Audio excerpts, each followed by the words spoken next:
நண்பர்களுக்கு வணக்கம்.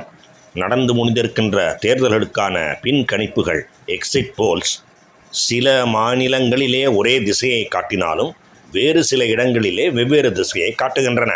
இதை நீங்கள் அனைவரும் கவனித்திருப்பீர்கள். இவர்கள் கூறுவதிலே எதற்கான சாத்தியக்கூறு எவ்வளவு தூரம் இருக்கின்றது அதை பார்ப்போம்.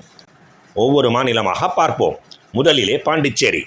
அங்கே மீண்டும் என்டிஏ அரசாங்கம் அமைகின்றது. அதாவது பின்கணிப்புகள் எக்ஸிட் போல்ஸ் படி மிகப்பெரிய அளவிலே பெரும்பான்மை பெறுகின்றது என்று சொல்வதற்கில்லை.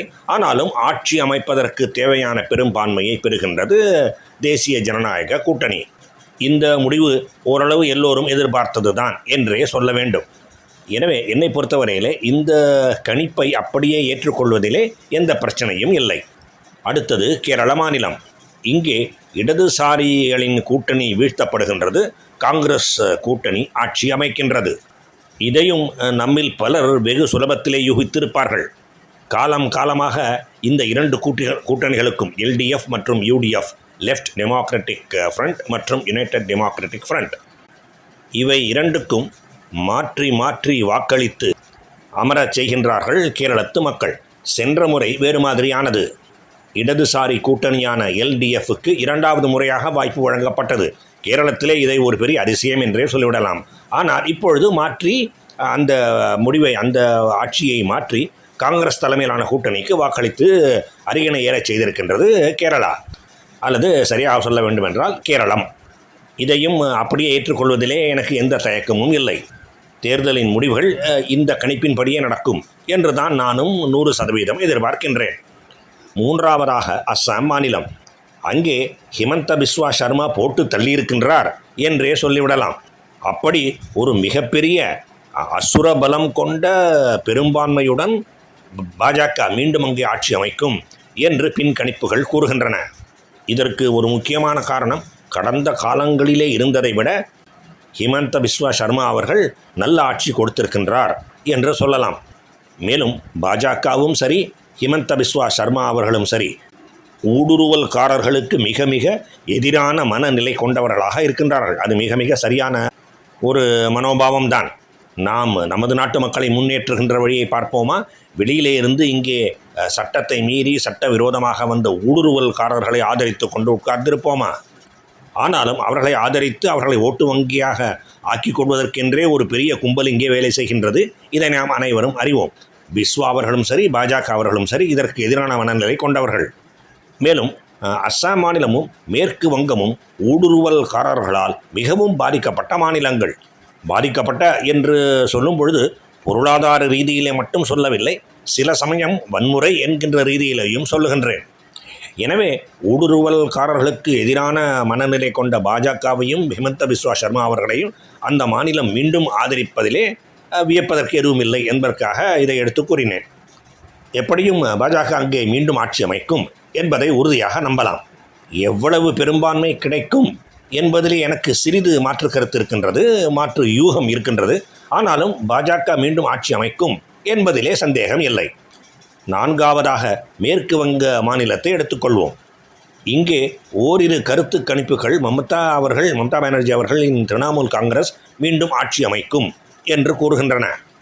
ஆனால் இதற்கு மாறாக, நேர் எதிரடையாக பல கருத்து கணிப்புகள் பாஜக ஆட்சி அமைக்கும் என்று கூறுகின்றன. பாஜக பெரும்பான்மை பெறும், ஆனால் மிக சிறிய அளவிலான பெரும்பான்மை பெறும்.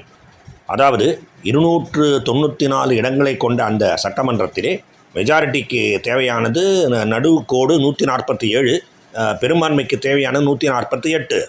பாஜக சுமார் 152, 153, 155 என்கின்ற ரீதியிலே இடங்களை கைப்பற்றும் என்று பல கணிப்புகள் கூறுகின்றன. இந்த கணிப்புகளை நான் ஏற்கின்றேன். அதே வேளையிலே இதையெல்லாம் விட அதிகமான அளவிலே பெரும்பான்மை பெறுவதற்கு கூட பாஜகவுக்கு வாய்ப்பு இருக்கின்றது, உறுதியாக சொல்லவில்லை, வாய்ப்பு இருக்கின்றது என்றும் கருதுகின்றேன். இப்படி நான் கருதுவதற்கு 2 முக்கியமான காரணங்கள் இருக்கின்றன. ஒன்று, இந்துக்களின் வாக்கு சதவீதம். மேற்கு வங்கத்திலே எல்லா இடங்களையும் போல இஸ்லாமியர்கள் பெருவாரியாக, ஆல்மோஸ்ட் ஃபுல்லி 100% வாக்கு அளிக்கின்றார்கள். இப்பொழுதும் வாக்கு அளித்திருக்கின்றார்கள்.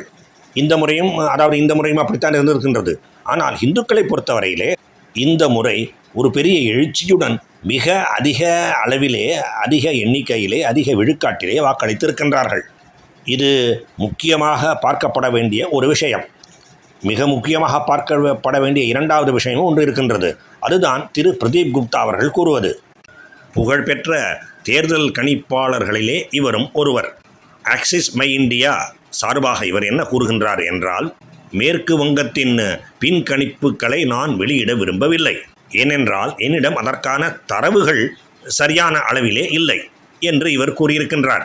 அந்த கொள்கையின்படியே இவர் மேற்கு வங்கத்தின் பின்கணிப்புகளை வெளியிடவும் இல்லை. சரி, ஏன் சரியான எண்ணிக்கையிலே, நல்ல எண்ணிக்கையிலே தரவுகள் இல்லை? இவர் என்ன கூறுகின்றார் என்றால், சுமார் 70% வாக்காளர்கள் என்னுடைய கேள்விக்கு பதிலளிக்க மறுத்துவிட்டார்கள். நாங்கள் தேர்தல்களை பற்றியோ யாருக்கு வாக்களித்தோம் என்பதை பற்றியோ எதுவும் கூற விரும்பவில்லை என்று பெரியதாக ஒரு கும்பிடு போட்டுவிட்டு நழுவிக்கொண்டு விட்டார்கள். எனவே மீதமுள்ள 30% பேர் கூறியதை வைத்துக்கொண்டு நான் என்னத்தை பின்கணிப்புகளை கணிப்பது என்று கூறி அவர் மேற்கு வங்கத்தின் பின்கணிப்புகளை கணிப்பதில் இருந்தே விலகி கொண்டு விட்டார். பின்கணிப்புகளை கணிக்கவில்லை, எக்ஸிட் போல்ஸ் நடத்தவில்லை, வெளியிடவில்லை, முடிவுகளை வெளியிடவில்லை. ஆனால் மக்களாகி நாம் ஒரு விஷயத்தை கூர்ந்து கவனிக்க வேண்டும். சைலன்ஸ் ஸ்பீக்ஸ் அ லாட் என்று சொல்வார்களே, அப்படி அமைதி கூட, கேள்விக்கு பதிலளிக்காமல் இருப்பது கூட ஒரு மிகச்சிறந்த பதிலாக இருக்கக்கூடும். யார் பதிலளிக்க மறுப்பார்கள் என்பதை பார்ப்போம்.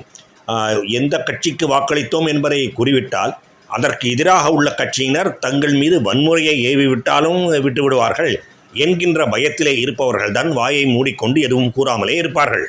நம் அனைவருக்கும் தெரியும், வன்முறையிலே சிறந்த கட்சி திரிணாமுல் காங்கிரஸ், மம்தா பானர்ஜி அவர்களின் கட்சி. எனவே அவர்கள் எதுவும் கூற விரும்பாமல் இருப்பதன் மூலமே அவர்கள் பாஜகவுக்கு வாக்களித்திருப்பார்கள் என்று நாம் நம்பலாம். இப்பொழுது இந்த இரண்டு விஷயங்களையும் சேர்த்து வைத்து பாருங்கள். ஒன்று, இந்துக்கள் பெருவாரியாக வாக்களிக்க முன்வந்திருப்பது. இரண்டாவது, பெரும்பாலானோர் யாருக்கு வாக்களித்தோம் என்பதையே சொல்ல மறுப்பதன் மூலம் பிஜேபிக்கு வாக்களித்திருக்கின்றார்கள் என்கின்ற எண்ணத்தை நம்முடைய மனத்திலே தோற்றுவிப்பது. அநேகமாக அது அப்படித்தான் இருந்திருக்கும். இந்த இரண்டையும் சேர்த்து பார்த்தால் பாஜக அநேகமாக இன்னும் அதிக பெரும்பான்மை பெறும் என்று நம்புவதற்கு இடம் இருக்கின்றது. அதாவது 153, 155 என்கின்ற எண்ணிக்கையிலே இல்லாமல் சுமார் 165 ஆர் ஈவன் 170, 170 இடங்களிலே கூட பாஜக வெற்றி பெற முடியும் என்று நாம் கருதுவதற்கு இடம் இருக்கின்றது. தனிப்பட்ட முறையிலே அதற்கு அதிக வாய்ப்பு இருப்பதாகத்தான் நானும் கருதுகின்றேன். இறுதியாக தமிழ்நாட்டுக்கு வருவோம். தமிழ்நாட்டை பொறுத்த மட்டிலே 3 விதமான அலைகளுக்கு வாய்ப்பு இருக்கின்றது. அந்த 3ஐயுமே கூறுகின்றார்கள் இந்த பின்கணிப்பாளர்கள். அதாவது திமுகவுக்கு நல்ல ஆதரவு, அதிமுக கூட்டணிக்கு நல்ல ஆதரவு, இரண்டும் இல்லை, விஜய் அவர்களின் தமிழக வெற்றி கழகத்துக்குத்தான் மக்களின் அமோக ஆதரவு என்று 3 வகையாகவும் பிரிந்து நின்று கருத்துக்களை, தங்களுடைய கணிப்புகளை கூறியிருக்கின்றார்கள் பின்கணிப்பாளர்கள். இந்த 3ஐயுமே, இந்த 3 விதமான கணிப்புகளையுமே என்னால் முழுமையாக ஏற்றுக்கொண்டு விட முடியவில்லை. என்னுடைய கருத்துக்களை கூறுவதற்கு முன்னால் பொதுவான ஒரு உண்மை அல்லது குறைந்தபட்சம் நான் பார்த்தது அதை சொல்லிவிடுகின்றேன். தமிழக வாக்காளர்கள் பொய் சொல்வதிலே வல்லவர்கள். அதிமுகவுக்கோ அல்லது விஜய் அவர்களின் தவேகாவுக்கோ வாக்களித்துவிட்டு கூசாமல் திமுகவுக்கு வாக்களித்தேன் என்று சத்தியமே செய்வார்கள். அப்படிப்பட்டவர்கள் மேற்கு வங்காளத்திலே யாருக்கு வாக்களித்தோம் என்பதை சொல்ல விரும்பவில்லை, உங்கள் கேள்விகளுக்கு பதில் சொல்ல விரும்பவில்லை என்று வெளிப்படையாக கூறினார்களே, தமிழ்நாட்டிலே திசை திருப்புவதிலே சமர்த்தர்களாக இருக்கின்றார்கள். ஒரு கட்சிக்கு வாக்களித்துவிட்டு இன்னொரு கட்சிக்குத்தான் வாக்களித்தேன் என்று அடித்து கூறி நம்மை திசை திருப்பி விட்டு விடுவார்கள். திமுக ஒரு ரவுடிகளின் கட்சி. எனவே திமுகவை எதிர்த்து வாக்களித்திருந்தால் அதை சொல்லாமல் இருப்பதே நல்லது என்பதற்காக அவர்கள் இப்படி கூறுகின்றார்கள் என்று நான் கருதுகின்றேன். எனவே திமுக பக்கம் சும்மா அலை வீசுகின்றது என்பதைப் போல வெளிவந்திருக்கின்ற கருத்து கணிப்புகளை நான் ஏற்கவில்லை, முற்றிலுமாக ஏற்கவில்லை.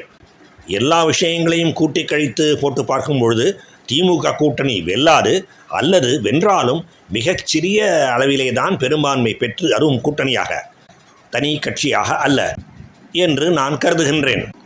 எனவே திமுக பிரமாதமான பெரும்பான்மையை பெற்று ஆட்சிக்கு வரப்போகின்றது என்கின்ற கருத்தை நான் ஏற்கவில்லை. சொல்லப்போனால் இன்ஃபேக்ட் பலர் இதை ஏற்கவில்லை. திமுக இப்படிப்பட்ட ஒரு கருத்தை காசு கொடுத்து வாங்கியிருக்கின்றது என்று கருதுகின்றார்கள். ஒன்றிரண்டு கருத்து கணிப்புகள் அப்படியும் இருக்கலாம், நான் மறுக்கவில்லை. ஆனால் மீதமுள்ள கருத்து கணிப்பாளர்கள் சென்ற இடங்களிலே மக்கள் அவ்வாறு அவர்கள் தேர்ந்தெடுத்த அந்த சாம்பிள் சைஸ் என்பார்களே அப்படி இருந்திருக்கலாம். அல்லது மக்கள் அழித்துவிட்ட பொய்களை அவர்கள் நம்பியிருக்கலாம். அதாவது திமுகவுக்கு தான் வாக்களித்தேன் என்று அவர்கள் கூறிய பொய்களை இவர்கள் நம்பியிருக்கலாம். எனவே அந்த பின் கணிப்பாளர்கள் மீது நான் குற்றம் சுமத்தவில்லை. ஆனாலும் அவர்களின் கணிப்பை நான் ஏற்றுக்கொள்ளவில்லை. இரண்டாவது, அதிமுக கூட்டணியின் வெற்றி. இதற்கு ஓரளவு வாய்ப்பு இருக்கின்றது. ஆனால் மிகப்பெரிய பெரும்பான்மை பெற்றுவிடாது என்று தான் நான் கருதுகின்றேன். ஒன்று, பெரும்பான்மை பெறாமல் ஆனால் பெரும்பான்மையை தொடுகின்ற இடத்திலே இருக்கலாம். உதாரணமாக 105, 106, 108 இடங்கள். அல்லது அந்த கூட்டணி மிகச்சிறிய அளவிலான பெரும்பான்மை பெறலாம். அதாவது 119, 120, 122 என்கின்ற வகையிலே இருக்கலாம். இதற்கு இப்படி நான் கருதுவதற்கு ஒரு முக்கியமான காரணம் விஜய். அவர் ஏற்படுத்தி இருக்கின்ற வாக்கு பிளவு. விஜய் அவர்களின் திமுக எதிர்ப்பு நிலைமையினாலே அதிமுக பாஜக கூட்டணி வாக்குகள் ஓரளவாவது அவருக்கு சென்றிருக்கும் என்று பொதுவாக நம்பப்படுகின்றது. இதற்கு வாய்ப்பும் இருக்கின்றது.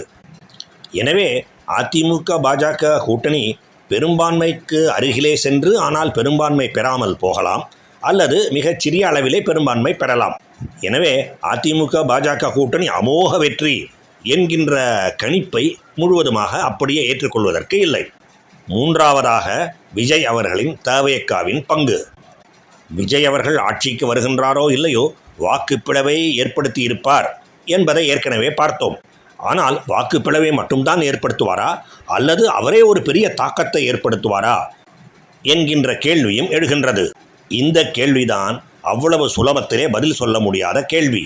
இதனால்தான் பின்கணிப்பாளர்கள் தலையை பிய்த்துக்கொண்டு நாலாபுரமும் ஓடிச் சென்று விதமான கணிப்புகளை கொடுத்திருக்கின்றார்கள். பெரும்பால் ஆனோர் விஜய் அவர்களின் தமிழக வெற்றி கழகம் ஒரு சில இடங்களையாவது பெறும், ஒரு சில இடங்களை பெறும் என்று கூறியிருக்கின்றார்கள். ஆனால் axis my India Pradeep Gupta அவர்கள் நமது தலைகளையெல்லாம் குழப்பத்திலே சுற்றிவிட்டு இருக்கின்றார். தலை சுற்றலிலே மயக்கமே வந்துவிடும் போல இருக்கின்றது. அதிமுக பாஜக கூட்டணி அடியோ அடி என்று அடி வாங்கப் போகின்றது என்றும், தமிழக வெற்றி கழகம் மிக அதிகமான இடங்களை பெறப்போகின்றது என்றும் அவர் கூறியிருக்கின்றார். தன்னுடைய பின் கணிப்புகளை வெளியிட்டு இருக்கின்றார். மிகவும் அதிர்ச்சி தரக்கூடிய விஷயம் இது. இப்படிப்பட்ட ஓர் அதிர்ச்சி தரும் முடிவினால் பலர் பிரதீப் குப்தா அவர்கள் மீதும் ராஜ்தீப் சர்தேசாய் அவர்கள் மீதும் கோபமும் எரிச்சலும் கொண்டிருக்கின்றார்கள். வேண்டுமென்றே பிஜேபிக்கு எதிரான கருத்துக்களை வெளியிட்டிருக்கின்றார்கள். காசு வாங்கி கொண்டு விலகி போய்விட்டார்கள் என்றெல்லாம் வாய்க்கு வந்தபடி சொல்லிக் கொண்டிருக்கின்றார்கள். அப்படியெல்லாம் பேசக்கூடாது என்பது என்னுடைய கருத்து. இந்த வீடியோவின் ஆரம்பத்திலேயே சொன்னேன். அஸ்ஸாம் மாநிலத்திலே பாஜகவுக்கு எவ்வளவு பெரும்பான்மை கிடைக்கும் என்று பின்கணிப்பாளர்கள் கூறுகின்றார்களோ அவ்வளவு கிடைக்குமா, அதற்கு சற்று குறைவாகத்தான் கிடைக்கும் என்பது என்னுடைய சந்தேகமாகவும் கருத்தாகவும் இருக்கின்றது. இந்த சேனல் ஒரு பாஜக ஆதரவு சேனல். நானும் பாஜக ஆதரவாளன்.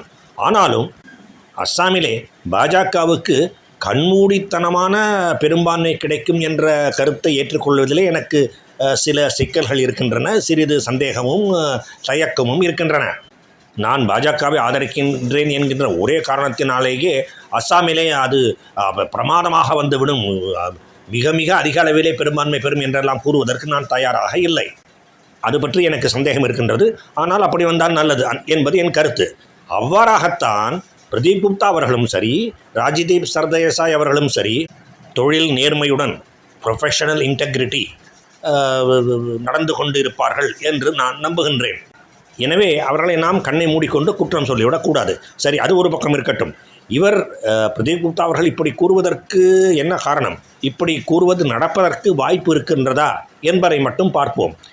எதையுமே நடக்கவே நடக்காது, ஒருபோதும் இல்லை என்று கூறிவிட முடியாது. எனவே தமிழக வெற்றி கழகம் அதிக அளவிலே இடங்களை பெறுவது என்பது நடக்கவே முடியாத விஷயம் என்று நாமும் கூறிவிட முடியாது.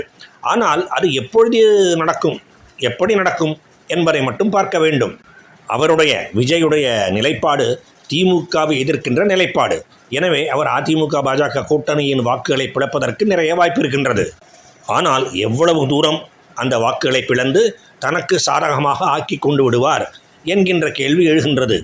அதை புரிந்து கொள்வதற்கு எடப்பாடியார் அவர்களை பற்றிய மக்களின் கருத்துக்களை, மக்களின் மன எண்ணங்களை நாம் புரிந்து கொள்ள வேண்டியது அவசியம். திமுகவுக்கு சரியான மாற்று என்று மக்கள் எடப்பாடி அவர்களை நம்பாமல், அதிமுகவை நம்பாமல், விஜய் அவர்களின் தாவேக்காவை நம்பினால் இப்படி ஒரு அதிரடி மாற்றம் நடக்கக்கூடியதே ஆகும்.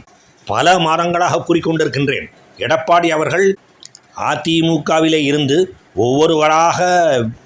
ஒவ்வொருவரையாக வெளியேற்றி அந்த கட்சியை மேலும் மேலும் பலவீனப்படுத்தி கொண்டே இருக்கின்றார்.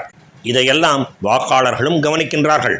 அப்படி இருக்கும் பொழுது அவர்கள் திமுகவுக்கு மாற்று இனிமேல் அதிமுக இல்லை, தாவேகா தான் என்று முடிவெடுத்தால் அதிலே வியப்பதற்கு என்ன இருக்கின்றது? அப்படி நடந்தால் அதற்கு முழு பொறுப்பு, முழு காரணம் எடப்பாடி பழனிசாமி அவர்கள்தான் என்று நான் உறுதியாக நம்புகின்றேன். எனவே பிரதீப் குப்தா அவர்கள் கூறுவது உண்மையாக நடந்துவிட்டால் அதிமுக உடையும் அல்லது அதிமுகவின் தலைமை மாறும். இபிஎஸ் அவர்கள் கழற்றிவிடப்படுவார் என்றும் நான் உறுதியாக நம்புகின்றேன். அது எப்படியாயினும் பிரதீப் குப்தா அவர்கள் கூறுவது ஒருபொழுதும் நடக்க முடியாத விஷயம் என்று நாம் ஒதுக்கிவிட முடியாது என்பதற்காக இதையெல்லாம் எடுத்து கூறியிருக்கின்றேன். சரி, இப்பொழுது என்னுடைய சொந்த கருத்துக்கு வருவோம். திமுக கூட்டணி வெல்லாது, வென்றால் மிகச்சிறிய பெரும்பான்மையுடன் வெல்லும். அதிமுக மிகச்சிறிய பெரும்பான்மையுடன் வெல்வதற்கு வாய்ப்பு இருக்கின்றது. தவேகா அதிக இடங்களை பெறுவதற்கு வாய்ப்பு இருக்கின்றது. ஆனால் ஆட்சி அமைப்பதற்கு தேவையான பெரும்பான்மைக்கு அருகிலே வர முடியுமா என்பது பற்றி எனக்கு சிறிது சந்தேகம் இருக்கின்றது. தொங்கு சட்டமன்றம் அமைவதற்கும் வாய்ப்பு இருக்கின்றது. இன்னும் 48 மணி நேரத்திலே தெரிந்துவிடும். வாழ்க பாரதம். ஜெய் ஹிந்த்.